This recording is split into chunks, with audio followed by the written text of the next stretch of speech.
Buenos días, buenas tardes y buenas noches. Semanita bastante traumática, por así decirlo, ¿no? Y empezamos de vuelta a romper zonas claves que decíamos tienen que aguantar, como para decir, el mercado realmente hizo piso. La verdad que estaba bastante confiado que el mercado hizo piso, ya no tanto. Y la verdad es que creo que el movimiento de esta semana fue bastante feo. Y bueno, vamos a los gráficos, ¿no? En vez de explicarlo en el aire, arrancamos como es de costumbre con el Standard Poor's.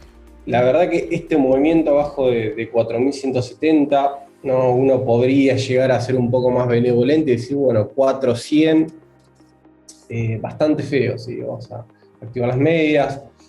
Abajo de la media 55 de 21, la verdad que bastante feo el movimiento, y la verdad que para mí, ¿no? Uno de los requerimientos para decir si es un movimiento, es un reversal de mercado, creo que podemos llegar a apuntar a los famosos 4.500, era no perder si el precio que nos hizo generar un reversal, ¿no? De la estructura de precios, ¿sí? De máximos y de mínimos decrecientes. Habiendo perdido este máximo, la verdad es que esperaría, más que probablemente, un retesteo de la zona de entre los 3.900 y 3.750 puntos. ¿Sí? Vamos a redondearlo a los 3.850, 3.800. Y la verdad es que no me causa mucha confianza cómo cerró la semana. No me está causando mucha confianza tampoco el gráfico mensual. Voy a sacar las medias por una cuestión de escala. La verdad que perder, ¿no? Lo que habíamos logrado, que era envolver este último movimiento bajista en el mensual, me genera cierta desconfianza. Sí, la verdad es que, dada la información que tenemos hoy, diría que la baja le queda un poquito más y que probablemente estos niveles vayan a ser testeados. Obviamente no me adelantaría a decir que se van a romper hasta que no tengamos una ruptura de los mínimos, pero bueno, por ahora diría que probablemente sí, ¿no? Vayamos a estos 3.900, esta zona acá en el semanal también se ve, ¿no? Después de esta consolidación, y ahí veremos, ¿no? También es muy probablemente rebotar en estas zonas, quedar así. Obviamente si perdemos estas zonas, tenemos estos 3.800, pero los que vimos en el diario, y abajo ahí sí creo que se va a poner bastante pesado, y no creo que esta zona aguante, sino que probablemente vayamos a esta zona acá en más o menos los 3.600, 3.500, pero bueno, eso es todavía bastante prematuro. Diría que si tuviera que decir un movimiento, sería probablemente ir a probar los mínimos ahí, de vuelta a intentar seguramente por lo menos volver a los 4.100, y ahí veremos, ¿no? Claramente este movimiento sí de reversal ya parece una trampa, prácticamente confirmado haber perdido este nivel clave, ¿sí? Primero, la primera señal fue perder 4.170, y segundo señal de alarma que ya diría sí, ahora sí es hora de salirse, es haber perdido la estructura de mercado de mínimos y máximos crecientes, ¿no? Al haber perdido eso, la verdad es que no queda nada para decir, bueno, alguna chance de rebota ahí, la verdad es que la veo poco probable. Pasando al Nasdaq, ¿sí? El Nasdaq también lo mismo, ¿no? Perdimos esta zona, ¿sí? Que había sido el último mínimo, trató de defenderla, ¿no? Y cuando habló Powell fue el desencadenante de este movimiento. De más corto plazo también, 12.160, ¿sí? Y en segunda medida los 11.500, todo lo que es mínimos de julio, ¿sí? Junio, julio, el semanal también pinta trampa, la verdad, bastante feíto. El mensual ya de vuelta metiéndose abajo de 12.700, que era una zona que veníamos diciendo que era bastante clave para el Nasdaq para defender en el semanal, como para decir es un reversal sostenido, y creería que probablemente vayamos más para arriba. La verdad también, sí, 12.200, 12.150 es donde apuntaría el Nasdaq más de corto plazo. y un poco más de largo los 11.300 puntos. Esas dos zonas creo que las vamos a visitar. Muy probablemente 12.200, 12.100, seguramente, pero seguro se lo llevan preso, pero creo que hay bastantes chances de volver a los 11.300. ¿Sí?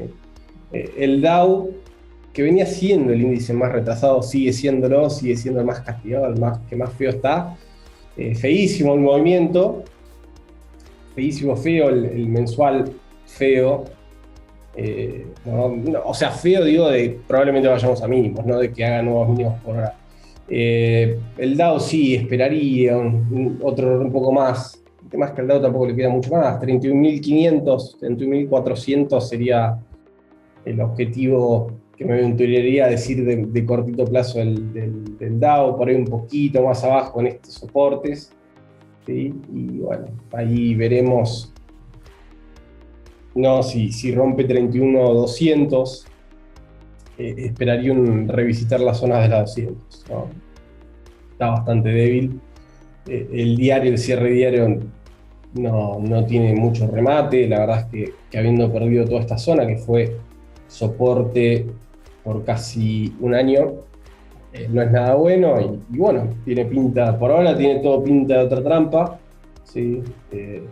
Russell lo mismo.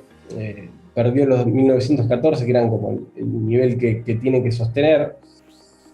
La verdad es que el Russell no me sorprendería que vuelva a las 200 de vuelta, un poquito más abajo también 1780 más o menos. El mensual sigue, sí, el 1860 seguro que es esta zona también, ¿no? En el semanal, perdón, de 1860, 1830. Pero sigue siendo más fuerte, sigue siendo, por lo menos desde un punto de vista de gráficos, ¿no? Es más volátil que el Standard Poor's, obviamente, entonces los movimientos de porcentajes van a ser más grandes, pero en lo que es estructura de mercado, no diario, pero sí semanal, está mejor. ¿Sí? Está mejor que el Nasdaq, está mucho mejor que el Dow, pero bueno, todo tiene pinta de querer retroceder, ¿sí? Probablemente volver a esta zona y bueno, tendremos un mercado bastante lateralizado por un par de meses. La verdad que tiene pinta de querer empezar a hacer eso porque esta trampa no me gusta. La verdad no me gusta. No me gusta. Sé que estaba bullish, ¿no? Pero bueno, así son las trampas, ¿no? Uno piensa, tenemos un reverso del mercado, se confirmó, cierre semanal arriba del último máximo. Se puede dar algo y bueno, cuando menos te lo esperas, el mercado se termina poniendo de vuelta dentro del rango y quedaste atrapado, obviamente, ¿no? Y bueno, ahí está en el manejo de riesgo de cada uno, porque eso, acá no hacemos ni recomendación de compra ni venta, de qué hacer respecto a cada escenario, ¿no? En similar situación está el Bitcoin. Sí, voy a sacar las medias, porque ahora mismo las medias en el Bitcoin no se ven mucho. ¿Se acuerdan que 22.700 era como la clave en el Bitcoin de decir está constructivamente alcista como para un rebote a los 28.700, 26.500? Lo perdió con una vela muy completa, muy bearish, fíjense lo que fue esta vela. Consolidamos una semanita y pico, un poquito menos, creería. Y bueno, con el movimiento de hoy, la verdad es que tampoco me gusta y creía también que vuelve a mínimo. ¿Se acuerdan que habíamos dicho que cualquier cierre bajo 22.700 lo más probable es que el Bitcoin terminara yendo de vuelta a los 18.500, 18.800? Que me extrañaba cómo los índices estaban no solamente mucho más fuertes que el Bitcoin, cuando generalmente hay una correlación bastante fuerte. Bueno, esta vez el Bitcoin fue como el que avisó antes de tiempo de que probablemente Estados Unidos iba a entrar en una corrección bastante fuerte y bueno, avisó bastante bien, ¿no? Lo que es dominancia en mínimos, ¿sí? Ya llegando a los objetivos, puede quedarle un poco más, obviamente, puede ir hasta los 39, incluso puede ir hasta los 36, pero ya, bueno, cuando empezamos a llegar a la zona entre 40 y 36, creo que es donde el terreno donde el Bitcoin entra en ese escenario donde cae menos que las alts, ¿sí? o sube más que las alzas. Obviamente viendo el gráfico de Bitcoin, trasladándolo, creo que va a caer menos que las alzas. Básicamente eso es, digamos, el análisis que podría llegar a hacer de este gráfico, en dónde está, cómo está el Bitcoin. Tendría cuidado con las alts. Y vamos a ver, por último, la alt estrella de, de las criptos, ¿no? La que es básicamente el termómetro de la dominancia, porque por un tema de que la capitalización del Ethereum es la más considerada entre las altcoins. Perdió 1700, ¿no? Que era una linda zona como para empezar a tratar ¿no? de ejercer algún tipo de reversal, ¿sí? Por lo menos intentar los 2500. Falló ahí, ahora lo está rechazando como resistencia. Obviamente tenemos la 200 EMA acá, pero la verdad que este movimiento así no es de mi agrado, digamos. Creería que esto le queda un poquito más de baja. Probablemente más o menos de vuelta a la 200 simple, 1240, 1200, a esa zona apuntaría. El diario está bastante feíto, ¿sí? Tiene un reversal bastante clarito acá, cuando he roto esta zona. Había intentado recuperar, la rompió, ahora está dejando esta vela bastante llena y sí, creo que 1240 va a ser una zona interesante. Así que creo que todavía a todos los mercados básicamente creo que les queda un poquito de recorte. Pero bueno, eso es todo por hoy. Que tengan un fin de semana y que tengan una buena semana próxima de trading.